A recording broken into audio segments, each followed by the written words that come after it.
Hi guys, Jamie here from Energy Therapy. So today I want to talk about injury and illness in terms of the physical body, but underpinning that, what is the energy or emotion that's behind that injury or illness if it's not healing. So we're talking about chronic conditions. And the reason I'm qualified to talk about that is because I've been doing this work in the mind-body field of medicine for 20 years, come from a medical family, but also work as a shaman, an energy healer through spirit, and work as medical intuitive. And the interesting thing is I've seen many examples where clients come to me and they're not healing. And the reason is they're doing everything right, inverted commas, on the physical level, but they're not taking care of the emotional body or the energy body, which underpins it. So if you have trauma, so say for example, you have a bad back experience. Now, I actually had a road traffic accident many years ago and had double prolapse disc, nerve damage, couldn't walk, whole pelvis was slipping, and had to rebuild my spine. So I know firsthand how painful that experience can be with, bad back pain, and also how it's not just a physical journey, it's actually an emotional journey. There was actually trauma underpinning that and a sort of a loss of awareness. So awareness is something that's quite interesting. Your awareness can be, very broad, or it can be very narrow. And what happens is in illness and injury, there's a kind of focusing of your energy towards the illness or injury. It's sort of calling you back to something inside of yourself to heal. And this is what the ancients spoke about. There's this kind of mystery of life and unraveling of the mystery through the mirror of consciousness. We look into life and we have experiences, but the experiences are happening through us, and they're also, unique to us in terms of how we manage our thoughts, our emotions, and our physical energy, as well as our mental, emotional, and spiritual energy. But the interesting thing, like I said, is if you go underneath what's happening. So, for example, it's if you cut yourself with a knife, that's like an injury that you just need a plaster for. So you just put a plaster on and it heals. That's just normal. But say, for example, you have spontaneous kind of bleeding of the hands. I've seen that before, or sort of eczema-like condition. Is there something underneath that that's causing that to happen? If you go to a doctor, they'll just say, oh, it's just eczema, and they'll give you some sort of topical steroid cream, and that's it.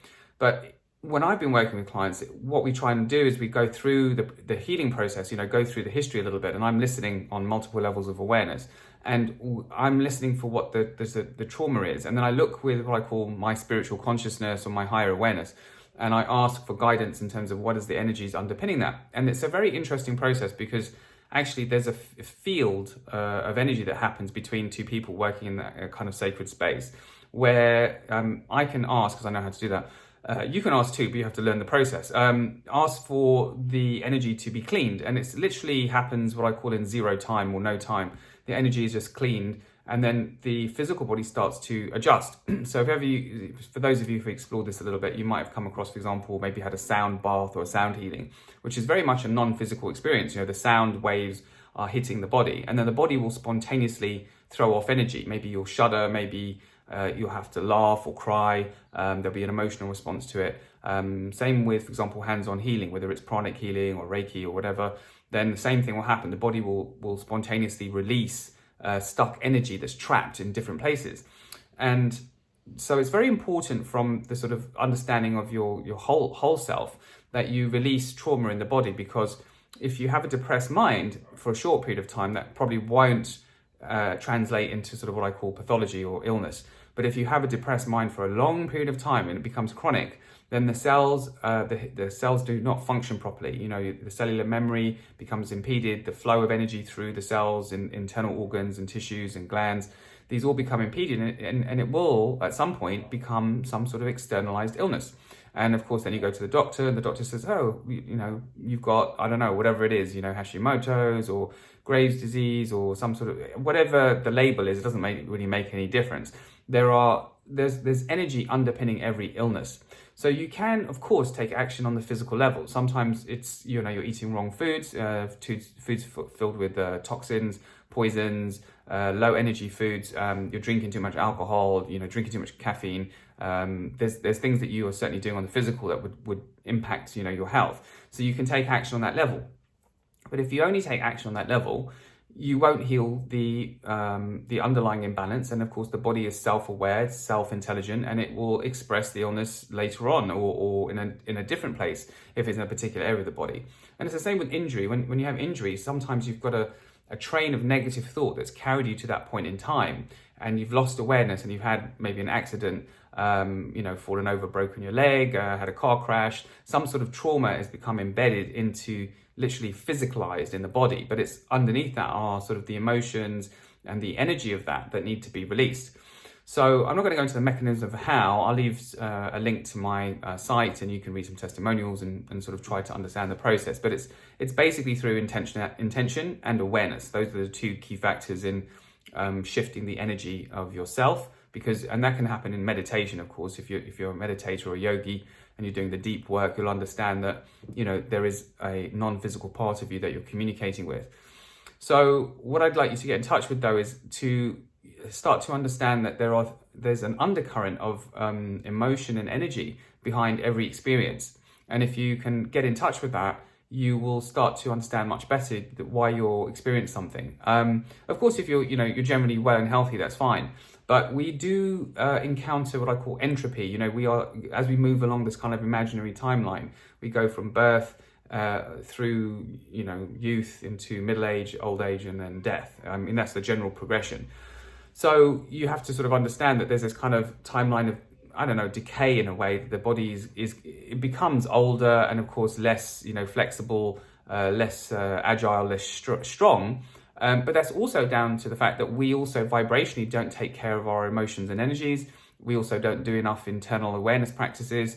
We also believe in old age, sickness and death. We have a kind of belief structure that's just part of life, so therefore we don't have any control over it. There's many things that sort of influence that kind of, that sort of descent into sort of old age. But some people who wake up early in life, or maybe later on, it's fine, they suddenly realize that they're self-empowered. Once you understand that you are in control to a large degree when you work with your spiritual consciousness of your health, then you can start to take control back, of things that happen inside of you, and certainly in terms of illness and injury. You can have a sort of a participatory experience. You're not, the old paradigm of, oh, the doctor, give me a pill, give me a medicine, give me something to treat me, is dead. It's basically a dead paradigm for me, and for many people that I know working at this level of consciousness. And it's not to say that medicine doesn't have its place. You can, if you have acute injury, you need to go and get that sorted out in A&E. And if you have an acute illness flare up, medicine can be life-saving. But the most important thing is to understand that if you stay dependent on that kind of path, it's disempowering. You become codependent on that system. And really, you want to be looking at how to empower yourself and how to get out of your sort of this kind of fragmented mental box that society has kind of given us. So I would encourage you to sort of, look at meditation practices, yogic practices, spending time in nature, spending time in what I call non-conceptual mind, so that you start to make contact with your real self or your transcendent self. And I'll leave you with a story. There was a time where my wife and I were experiencing some interesting challenges, and she had a sort of like this little, one little wart come up on the toe. And anyway, she went to get cryotherapy, and so they sort of burn it off, and it came off very easily and didn't come back. And she kind of moved through her emotions around the subject, so that was fine. When I went, I also had something on my toe, and it was very interesting because I never had it before. And I went and I had this internal knowing that I hadn't done my own spiritual practice around it. I hadn't released the emotions or the underpinning energy. So they did the cryo and nothing happened. So then I said, okay, fine. I sat with my spiritual consciousness, my high self. I looked at the energies. In meditation or higher consciousness, released those energies. And within, 24 to 48 hours, the whole thing just disappeared. And it literally is that simple. And I've seen it with clients as well. I had a guy who was a rugby player, and he said, oh, I've got this terrible injury in my shoulder. I can't move it. You'll never be able to do anything. And we did remote healing. And he said, I don't believe in that stuff, and that's fine. But he was open skeptical, I'm going to say, not closed-minded skeptical. He wasn't like, prove it, but he was interested in engaging in his own kind of, shift in consciousness. And within a couple of sessions, no pain in the shoulder, completely gone, because he'd released the underpinning energy in that shoulder and he was able to move it freely. So to say he was a bit sort of flabbergasted is an understatement, but he was genuinely happy as well. But he just, that kind of his whole framework kind of shattered a bit, because really we are not just physicalized beings. We are energy beings, we are emotional beings, we are spiritual beings, and we have emotional intelligence as well as, this IQ. EQ is very important, and then spiritual intelligence, or SQ is very important.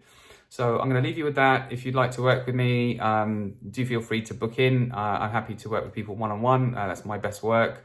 Mentorships, and also working just for specific issues, targeted issues, which, long-term chronic illness, digestive issues, chronic pain, stuckness, not being able to move forward in life. There are many ways that I work with clients. So I will leave my link and look forward to working with some of you in the near future. Okay, God bless. Take care.